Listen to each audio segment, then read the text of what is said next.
আজ বিধানসভার দিকে আমাদের দিনভর নজর থাকবে, তার কারণ একদিকে গুন্ডা দমন বিল, অন্যদিকে ওবিসি সংক্রান্ত দুটি বিল কিন্তু আজকে পেশ হবে। তবে জানিয়ে সব থেকে বেশি চর্চা ছিল সেই অভিন্ন দেওয়ানি বিধি বা ইউসিসি, কিন্তু আজকে এই সংক্রান্ত বিল বিধানসভায় আসছে না। কথা বলবো উজ্জ্বল মুখোপাধ্যায় আমাদের প্রতিনিধি রয়েছেন আমাদের সঙ্গে। উজ্জ্বল, কি কারণে আজকে এই অভিন্ন দেওয়ানি বিধি সংক্রান্ত বিল আসছে না বিধানসভায়? দেখো, বিভিন্ন সূত্রে এবং সরকারি সূত্রে আমরা যেটা জানতে পাচ্ছি যে ইউসিসি বিল এটা অত্যন্ত স্পর্শকাতর একটি বিল এবং এর বিভিন্ন দিক খতিয়ে দেখেই রাজ্য সরকার চাইছে এই বিলটাকে বিধানসভায় পেশ করতে। ইতিমধ্যেই যে সমস্ত রাজ্যে এই বিল পেশ করা হয়েছে, উত্তরাখণ্ড অথবা গুজরাট, সর্বত্রই কিন্তু এই ইউসিসি বিল নিয়ে তারা দীর্ঘ আলোচনা করেছেন, কমিটি গঠন করেছেন এবং তারপর সেই কমিটির পরামর্শ মতন বিল তৈরি হয়েছে এবং সেটাকে পাশ করানো হয়েছে। শেষ যে বিল পাশ হয়েছে উত্তরাখণ্ডের, সেক্ষেত্রেও এই পদ্ধতি মানা হয়েছে। আমাদের কাছে একটা খবর, সেটা হচ্ছে যে নীতিগতভাবে সরকার আজকে ঘোষণা করবে যে তারা ইউসিসি বিল আনবে। এতদিন পর্যন্ত যে বিলকে ঘিরে তীব্র বিতর্ক ছিল এবং শেষ যে তৃণমূল কংগ্রেসের সরকার তারা ঘোষণা করেছিল যে ইউসিসি বিল তারা এ রাজ্যে কোনো অবস্থাতেই লাগু হতে দেবে না, আজকে কিন্তু সরকার নীতিগতভাবে ঘোষণা করবে যে তারা ইউসিসি বিল আনবে। তবে এখনই এই বিল আনা হচ্ছে না। আমাদের কাছে যতটা খবর তা হচ্ছে প্রাক্তন সুপ্রিম কোর্টের প্রাক্তন বিচারপতি রঞ্জনা প্রকাশ দেশাই, তার নেতৃত্বে একটি কমিটি গঠন করা হবে এবং সেই কমিটিতে বিভিন্ন অংশের মানুষজনকে রাখা হবে। এই হাই পাওয়ার কমিটি তারা বিভিন্ন অংশের মানুষের মতামত নিয়ে তারপরেই এই বিল তারা তৈরি করবেন। ঠিক যেমনটা উত্তরাখণ্ডের ক্ষেত্রে হয়েছে, ঠিক যেমনটা গুজরাটের ক্ষেত্রে হয়েছে, ঠিক যেমনটা ছত্তিশগড় এবং রাজস্থান, এক্ষেত্রেও কিন্তু একই পদ্ধতি অবলম্বন করেছে বিজেপি শাসিত সরকার। তারা কিন্তু এই প্রাক্তন বিচারপতি রঞ্জনা প্রকাশ দেশাই, তাকে দায়িত্ব দিয়েছেন। হাই পাওয়ার কমিটি গঠন হয়েছে এবং তারপর বিভিন্ন দিক খতিয়ে দেখে এবং সেই রাজ্যের ভৌগোলিক অবস্থা, ঐতিহাসিক অবস্থা, এই সমস্ত দিক খতিয়ে দেখে তারপরে সেই বিল তারা তৈরি করেছেন এবং বিধানসভায় সেটা পাস করা হয়েছে। স্বাভাবিকভাবেই মনে করা হচ্ছে যে যেহেতু এটা অত্যন্ত স্পর্শকাতর বিষয়, সেই কারণে আরো সময় নিতে চাইছে সরকার। তবে গুরুত্বপূর্ণ বিষয় হচ্ছে যে নীতিগতভাবে আজকে কিন্তু সরকার, মুখ্যমন্ত্রী বিবৃতি দিয়ে তিনি ঘোষণা করবেন যে এই সরকার ইউসিসি বিল তারা আনতে চান, আর কবে আসবে সেটা এই কমিটি তারা চূড়ান্ত করবে। ধন্যবাদ। সমাজবিরোধী কার্যকলাপের বিরুদ্ধে কড়া আইন আনার পথে এগোলো শুভেন্দু অধিকারীর সরকার। আজ বিধানসভায় আনা হচ্ছে গুন্ডা দমন বিল, যার লক্ষ্য নিরাপত্তা বৃদ্ধি, শান্তি ও শৃঙ্খলা বজায় রাখা। গুজরাট, উত্তরপ্রদেশের পর এবার পশ্চিমবঙ্গ। সমাজবিরোধী কার্যকলাপের বিরুদ্ধে কড়া আইন আনার পথে এগোলো এই রাজ্যের বিজেপি সরকার। বিধানসভায় আনা হচ্ছে the West Bengal public safety and control of anti social activities bill 2026। লক্ষ্য নিরাপত্তা বৃদ্ধি, শান্তি ও শৃঙ্খলা বজায় রাখা এবং সমাজবিরোধী কার্যকলাপ কার্যকরভাবে প্রতিরোধ ও নিয়ন্ত্রণ। ক্ষমতায় এসেই শুভেন্দু অধিকারী ইঙ্গিত দিয়েছেন সমাজবিরোধী কার্যকলাপ রোধ করতে কঠোর আইন আনা হবে। গুন্ডা দমন তো হবে, গুন্ডাদের সম্পত্তিও বাজেয়াপ্ত করব। কোন রাষ্ট্রবিরোধী কাজ ঋষি অরবিন্দের ভূমিতে হবে না, ডক্টর শ্যামাপ্রসাদ মুখার্জির ভূমিতে হবে না, নেতাজি সুভাষচন্দ্র বসুর কর্মভূমিতে হবে না, কোন রাষ্ট্রবিরোধী কাজ হবে না। বিলের গেজেট নোটিফিকেশন হয়েছে বুধবার। বিলে স্পষ্ট বলা হয়েছে সমাজবিরোধী কার্যকলাপ বলতে এমন কার্যকলাপ বোঝাবে যা প্রত্যক্ষ বা পরোক্ষভাবে সাধারণ মানুষ বা তাদের একাংশের মধ্যে আতঙ্ক, বিপদ, ভয় বা নিরাপত্তাহীনতা সৃষ্টি করে বা করার সম্ভাবনা তৈরি করে। মানুষের জীবন, ব্যক্তি বা সম্পত্তির জন্য গুরুতর বিপদ সৃষ্টি করে, শৃঙ্খলা বা শান্তি বিঘ্নিত করে, কোনো অধিকার বা বৈধ ব্যবসা, বাণিজ্য, পেশা বা জীবিকায় বাধা সৃষ্টি করে, কাউকে স্থাবর বা অস্থাবর সম্পত্তি থেকে বেআইনিভাবে উচ্ছেদ করে, সরকারি বা ব্যক্তিগত সম্পত্তির উল্লেখযোগ্য ক্ষতি অথবা খনি, পাথর খাদান, বালি তোলা, বনজ সম্পদ বা বন্যপ্রাণী সংক্রান্ত যে কোনো অবৈধ কার্যকলাপ যা সরকারি কোষাগারের বড় ক্ষতি করে। গত তৃণমূল রাজত্বে আমরা দেখেছি যে কি ধরনের দুর্নীতি এবং দুর্বৃত্তায়ন ঘটেছে। আজকে যে বিজেপির যে নতুন সরকার এসছেন তারা অনেক কিছু পদক্ষেপ নিচ্ছেন যেগুলো দেখে মনে হচ্ছে সত্যি সেগুলো সঠিক পদক্ষেপ। বিজেপি সরকার সত্যিকারের সমাজবিরোধী কার্যকলাপ বন্ধ করতে চাইছেন বা জননিরাপত্তা দিতে চাইছেন।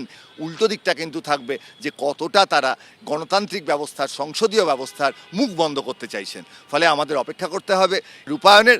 যতদিন সেটা আমরা দেখতে না পাচ্ছি ততদিন কিন্তু এই যে বিজেপির রাজ্য সরকার তাদের উদ্দেশ্যটা পরিষ্কার হবে না। গুন্ডা বলতে কাদেরকে বোঝানো হবে তাও স্পষ্ট করে দেওয়া হয়েছে বিলে। যিনি নিজে অথবা কোনো দল, গ্যাং বা সিন্ডিকেটের সদস্য বা নেতা হিসেবে নিয়মিতভাবে সমাজবিরোধী কার্যকলাপ করার চেষ্টা করেন, উস্কানি দেন, প্রচার করেন, অর্থ যোগান দেন বা সহায়তা করেন। ভারতীয় ন্যায় সংহিতা 2023-এর ধারা 111 বা 112-র অধীনে শাস্তিযোগ্য অপরাধে চার্জশিট পাওয়া কোনো ব্যক্তি, অস্ত্র আইন 1959, মাদক আইন 1985, অনৈতিক পাচার আইন 1956 বা 1908 সালের বিস্ফোরক আইনে শাস্তিযোগ্য অপরাধ করার চেষ্টা করেন, সাহায্য করেন, প্রচার করেন বা অর্থ যোগান দেন এমন ব্যক্তি। সমাজের কাছে বিপজ্জনক ও দুর্ধর্ষ ব্যক্তিকেও গুন্ডা হিসেবে বিলে উল্লেখ করা হয়েছে। এটা যে স্পেসিফিক একটা আইন আসছে তো ভালো, এটা শুধু করলে হবে না, এটা দেখা যায় ওই কনফিসকেটেড করার পাওয়ারটা দেয় কি না। আইন যা হচ্ছে এবং আরও করা উচিত হোক, কিন্তু একটাই জিনিস লক্ষ্য রাখতে হবে, আইনের অপব্যবহার না হয়, প্রকৃত দোষী যারা তাদের উপরেই যেন প্রয়োগ করা হয়। এগুলো এফেক্টিভ হবে যদি এগুলো টাইমে চার্জশিট দিয়ে কনভিকশন করানোর ট্রায়ালটা শুরু করাতে পারে। কিন্তু কিভাবে কাউকে আটক করা হবে, কার রিপোর্টের ভিত্তিতেই বা তা করা হবে? বলা হয়েছে কোনো সন্দেহভাজন ব্যক্তিকে আটক করতে হলে পুলিশ সুপার বা তার ওপরের পদমর্যাদার আধিকারিকের রিপোর্ট লাগবে।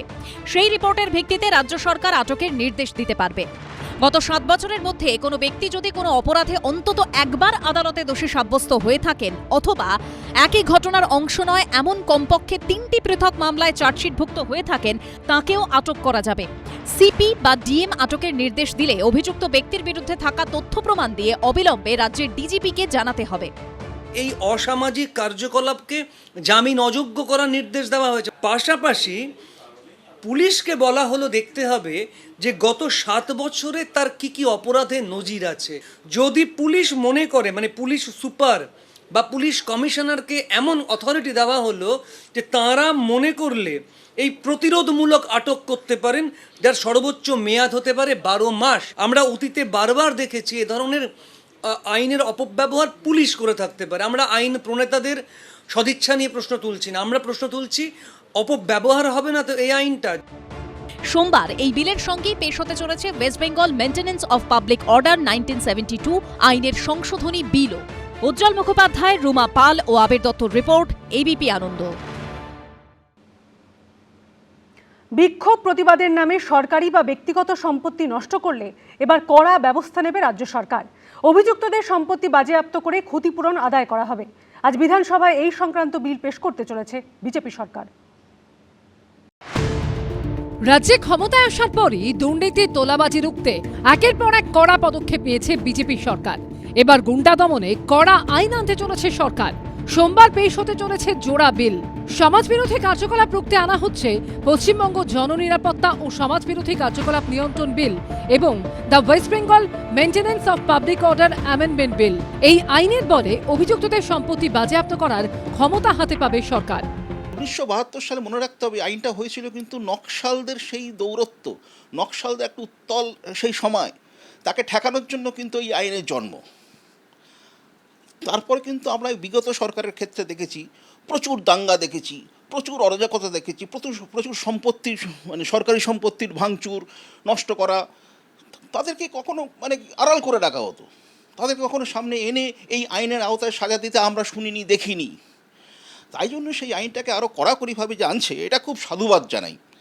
The West Bengal maintenance of public order সংশোধনী বিল আইনে পরিণত হলে যে কোনো সরকারি বা ব্যক্তিগত সম্পত্তি ভাঙচুর ও নষ্টের ঘটনায় অভিযুক্তদের কাছ থেকে ক্ষতিপূরণ আদায় করতে পারবে রাজ্য সরকার। ক্ষতিপূরণের পরিমাণ বাজার দরের থেকে কম নির্ধারণ করা যাবে না। বিশেষ ক্ষেত্রে ক্ষতিগ্রস্ত সম্পত্তির দ্বিগুণ পর্যন্ত অর্থ ধার্য করা হতে পারে। ক্ষতিপূরণের পাশাপাশি অতিরিক্ত সুদও আদায় করা হতে পারে। না, আমি ব্যক্তিগতভাবে মনে করি যে ইতিমধ্যে যে আইন আছে সঠিকভাবে প্রয়োগ করলে গুন্ডা বদমাশদের সম্পূর্ণভাবে দমন করা সম্ভব, এবং কেউ প্রপার্টি ধ্বংস করলে তার কাছ থেকে ক্ষতিপূরণ আদায় করার বিধান ইতিমধ্যেই আছে। এখন এর পরে যে সংশোধনী আনা হচ্ছে সে ব্যাপারে কোনো সন্দেহ নয় যে কাজটা করার আরো বেশি সুবিধা হবে, কিন্তু যে কোনো আইনে বেশি ক্ষমতা দেওয়ার যদি সৎ লোকের হাতে এই প্রয়োগটা না থাকে তাহলে কিন্তু তার অপপ্রয়োগ হওয়ার সম্ভাবনা থেকে যায়। বিক্ষোভ, দাঙ্গা, ভাঙচুর বা অগ্নিসংযোগের জেরে সরকারি বা ব্যক্তিগত সম্পত্তি নষ্ট করলে তার ক্ষতিপূরণ আদায় করতে পারবে সরকার। এর জন্য অভিযুক্তের স্থাবর ও অস্থাবর সম্পত্তি বাজেয়াপ্ত করা যেতে পারে। ক্লেমস কমিশনের কাছে আবেদন করে ক্ষতিপূরণ দাবি করতে পারবেন ক্ষতিগ্রস্তরা। এক্ষেত্রে ক্লেমস কমিশনকে দেওয়ানি আদালত হিসেবে গণ্য করা হবে। কমিশনের রায়কেই চূড়ান্ত বলে গণ্য করার প্রস্তাব দেওয়া হয়েছে বিলে। অপরাধের পাশাপাশি উস্কানি দিলে বা অর্থ যোগান দিলে এবং সংগঠক ও অভিযুক্তের আশ্রয়দাতাকেও অভিযুক্ত হিসেবে গণ্য করা হবে। এটা একটা নির্দিষ্ট রাজনৈতিক দলের নির্দিষ্ট এজেন্ডার উপর দাঁড়িয়ে কিছু বিল আনা হচ্ছে। এগুলো নিয়ে আমাদের দলীয় নেতৃত্ব পুরোদস্তু চর্চা করছেন, যেখানেই মানুষের স্বার্থ বিঘ্নিত হবে এবং নির্দিষ্ট রাজনৈতিক লাইন চাপিয়ে দেওয়ার চেষ্টা হবে, সেই জায়গাটায় দাঁড়িয়ে তৃণমূল কংগ্রেস প্রতিবাদ করবে। এতদিন অবধি সরকারের প্রপার্টি সম্পত্তি ধ্বংস করে এসেছেন, তার জন্য আপনাদেরকে পুরস্কার দেওয়া হয়েছে। আপনারা ভোট ব্যাংকে পার্টিসিপেট করেছেন, কিন্তু সরকারের ক্ষতি হয়েছে। সরকারের ক্ষতি হওয়া মানে পাবলিকের ক্ষতি। এগুলো চলতে পারে না। আপনি অবশ্যই ক্ষতি করতে পারেন, আগুন জ্বালাতে পারেন, কিন্তু আপনাদের এটা মনে রাখতে হবে যে আপনার প্রপার্টি কনফিসকেট করবে সরকার। বিজেপি শাসিত উত্তরপ্রদেশ ও গুজরাতে আগে এই ধরনের আইন চালু হয়েছে। সোমবার এ রাজ্যেও বিধানসভায় জোড়া বিল পেশ করতে চলেছে বিজেপি সরকার। কৃষ্ণেন্দু অধিকারী, উজ্জ্বল মুখোপাধ্যায় ও সৌমিত্র রায়ের রিপোর্ট, এবিপি আনন্দ। তৃণমূল জমানার 2012 সালের ওবিসি আইন সংশোধন এবং বাম আমলের আইন বদলে অনগ্রসর শ্রেণীর কমিশনের কার্যকারিতা স্পষ্ট এবং শক্তিশালী করা। জোড়া লক্ষ্যে আজ বিধানসভায় পেশ হতে চলেছে জোড়া বিল। বিল নিয়ে শুরু রাজনৈতিক তরজা। একদিকে রাজ্যে অন্যান্য অনগ্রসর শ্রেণী বা ওবিসির জন্য সংরক্ষণের ক্ষেত্রে পরিবর্তন, অন্যদিকে অনগ্রসর শ্রেণী কমিশনের ক্ষমতা বৃদ্ধি। জোড়া লক্ষ্যকে সামনে রেখে সোমবার বিধানসভায় পেশ হতে চলেছে ওবিসি সংক্রান্ত জোড়া সংশোধনী বিল। একটি হল the West Bengal backward classes other than SC and ST reservation of vacancies in services and posts amendment bill 2026 এবং অন্যটি the West Bengal commission for backward classes amendment bill 2026। বিলগুলি বিধানসভায় পেশ করবেন অনগ্রসর শ্রেণী কল্যাণ মন্ত্রী গৌরী শঙ্কর ঘোষ। প্রথম বিলটি আনা হচ্ছে তৃণমূল জমানার 2012 সালের আইন সংশোধন করার জন্য। দ্বিতীয় বিলের উদ্দেশ্য বাম আমলে 1993 সালের আইন সংশোধন করে অনগ্রসর শ্রেণী কমিশনের কার্যকারিতা স্পষ্ট ও শক্তিশালী করা। কি সংশোধন করা হচ্ছে নতুন বিলে? পশ্চিমবঙ্গ অনগ্রসর শ্রেণী, তফসিলি জাতি ও উপজাতি ছাড়া চাকরি ও শূন্যপদে সংরক্ষণ সংশোধনী বিলে বলা হয়েছে ওবিসি সংরক্ষণের জন্য শিডিউল 1-এ ক্যাটেগরি এর আওতায় 65টি এবং ক্যাটেগরি বিতে 78টি জনগোষ্ঠীর তালিকা ছিল তৃণমূল আমলের আইনে। সেই শিডিউল 1 বাদ দিয়ে দেওয়া হচ্ছে নতুন বিলে। কমিশনের সঙ্গে আলোচনা করে ওবিসি নাগরিকদের অনগ্রসরতার নিরিখে বিভিন্ন শ্রেণীতে ভাগ করতে পারবে সরকার। সেই মতো একটি শ্রেণীর জন্য সংরক্ষণ হবে। বিলে বলা হয়েছে অনগ্রসর শ্রেণী কমিশনের সঙ্গে পরামর্শ করে রাজ্য ওবিসির জন্য সংরক্ষিত পদের শতাংশ ঠিক করবে। প্রয়োজনে সংরক্ষণের শতাংশ বাড়ানো হতে পারে, তবে তা সার্বিকভাবে 50% বেশি হবে না। ওবিসি বিল তার আগে পাস করিয়েছিল বামেরা, তাতেও সেটাও বেআইনিভাবেই পাস হয়েছিল এবং ওবিসির আইন অনুযায়ী ক্রিমি লেয়ারে কে আছেন, নন ক্রিমি লেয়ারে কে আছেন সেটা না দেখে শুধুমাত্র গায়ের জোরে একটা বিলকে ওনারা পাস করিয়েছিলেন বুদ্ধবাবুর আমলে। আমরা তার বিরুদ্ধে মামলা করেছিলাম। তারপরে মমতা বন্দ্যোপাধ্যায় এসে 96 নয়, একেবারে প্রায় 98-99% মুসলমান কমিউনিটির লোকেদের ওবিসি বানিয়ে দিলেন। এই বিল বাতিল হওয়া উচিত। অন্যদিকে 1993 সালের পশ্চিমবঙ্গ অনগ্রসর শ্রেণী কমিশন সংশোধনী বিলে কমিশনের সদস্য সচিব পদে যোগ্যতার পরিবর্তন করা হচ্ছে। বর্তমান আইনে সদস্য সচিব হিসেবে সেক্রেটারি পদমর্যাদার আধিকারিকের কথা বলা হয়েছে।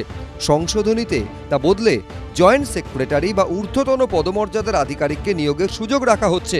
কমিশনের প্রত্যেক সদস্য দায়িত্ব গ্রহণের দিন থেকে 3 বছরের জন্য পদে থাকবেন। তবে সদস্য সচিবের ক্ষেত্রে তার মেয়াদ রাজ্য সরকার নির্ধারণ করতে পারবে। কমিশনের ক্ষমতা ও দায়িত্ব আরও স্পষ্ট করে বলা হয়েছে নতুন বিলে। কোন শ্রেণীকে অনগ্রসর শ্রেণীর তালিকায় অন্তর্ভুক্ত করার আবেদন কমিশন পরীক্ষা করবে। কমিশন প্রয়োজন মনে করলে সেই বিষয়ে রাজ্য সরকারকে পরামর্শ দেবে। অনগ্রসর শ্রেণীর তালিকায় অন্তর্ভুক্ত হওয়া বা না হওয়া সংক্রান্ত বিষয়ে নাগরিকদের অভিযোগ শুনবে কমিশন। সংশোধনী অনুযায়ী কমিশনের দেওয়া পরামর্শ বা সুপারিশ সাধারণত রাজ্য সরকারের কাছে বাধ্যতামূলক বলে গণ্য হবে।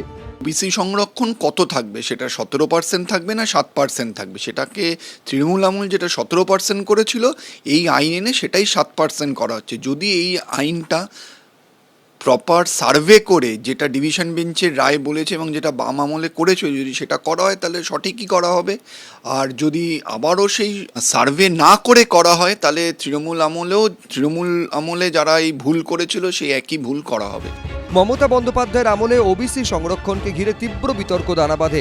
জাল শংসাপত্র বিলির অভিযোগের প্রেক্ষিতে কড়া নির্দেশ দেয় আদালত। এবার বিধানসভায় সংশোধনী বিল এনে তৃণমূল কংগ্রেস সরকারের করে যাওয়া ওবিসি তালিকা বাতিল করতে চলেছে শুভেন্দু অধিকারীর সরকার। এটা একটা নির্দিষ্ট রাজনৈতিক দলের নির্দিষ্ট এজেন্ডার উপর দাঁড়িয়ে কিছু বিল আনা হচ্ছে। এগুলো নিয়ে আমাদের দলীয় নেতৃত্ব পুরোদস্তু চর্চা করছেন।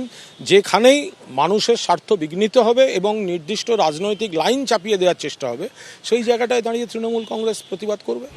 রঙ্গনাথ মিশ্র কমিশনের রিপোর্ট সামনে আসার পর রাজ্যে ওবিসি সংরক্ষণ চালু করে বামফ্রন্ট সরকার। অনগ্রসরতা নিরিখে ক্যাটেগরি এ এবং ক্যাটেগরি বি এই দুই ভাগের জন্য যথাক্রমে 10% ও 7% সংরক্ষণ করা হয়। রাজ্যে ক্ষমতায় আসার পর 2012 সালে ওই আইন সংশোধন করে তৃণমূল সরকার। সেই আইনেই এবার আসতে চলেছে বদল। বাড়ানো হচ্ছে অনগ্রসর শ্রেণী কমিশনের কাজের পরিধি। কৃষ্ণেন্দু অধিকারী, উজ্জ্বল মুখোপাধ্যায়, সমীরণ পাল, এবিপি আনন্দ। এবিপি আনন্দ, এগিয়ে থাকে, এগিয়ে রাখে।